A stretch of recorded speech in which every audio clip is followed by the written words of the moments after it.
গুনাহগার হিন্দু হোক, বৌদ্ধ হোক, খ্রিস্টান হোক, মুসলমান গুনাহগার হোক, পৃথিবীর মানুষ যদি চায় তার গুনাহকে নেকিতে পরিবর্তন করবে।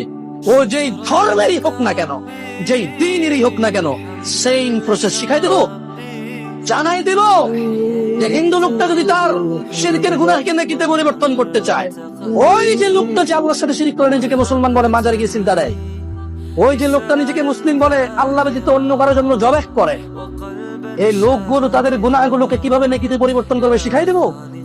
ইল্লা মান তাব, এ হলো মানুষ, এ হলো কি মানুষ, ওর ধর্ম যেটাই হোক। সে বলল যে, সে কি বললো, সে প্রথমে আল্লাহর দিকে আসলো, এসে বললো যে আল্লাহ আমি অন্যায় করেছি। এবার অন্যায় যদি আল্লাহর শিরক হয় তাহলে বলবো যে শিরক করেছি অন্যায়, যদি জানা হয় তাহলে বলবো জানা করেছি অন্যায়, মদ হলে বলবে মদ করেছি অন্যায়। বুঝলেন কথা? আল্লাহর কাছে এসে বলবে আল্লাহ শিরক করতাম আর করবো না, মদ খেতাম আর খাবো না, জানা করতাম আর করবো না, এই ধরনের যে কোনো অন্যায় বলবে যে আল্লাহ এটা আর করবো না। তো আল্লাহ বলছে ইল্লা মান তাব, যেটা অন্যায় অপরাধ যেটাই হোক, তো সেই অপরাধ থেকে সে কি করলো, ফিরে আসলো। ওয়া আমানা, এবং আল্লাহর প্রতি দৃঢ় ঈমান আনলো। কি আনলো?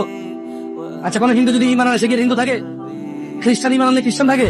দেখছেন, এই অফারটা কিন্তু বিশাল অফার। সুবহানাল্লাহ, আল্লাহর উদারতাই এমন। সুবহানাল্লাহ, আল্লাহুম্মা ইন্না নাসআলুকা জান্নাহ ইয়া আল্লাহ।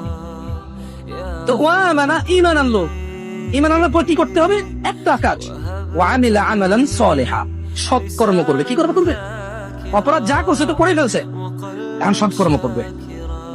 আল্লাহ বলছে যে তাইলে যদি তওবা করে, ঈমান আনে, ভালো কাজ করে, পিছনে সব খারাপ কাজ নেকি হয়ে যাবে।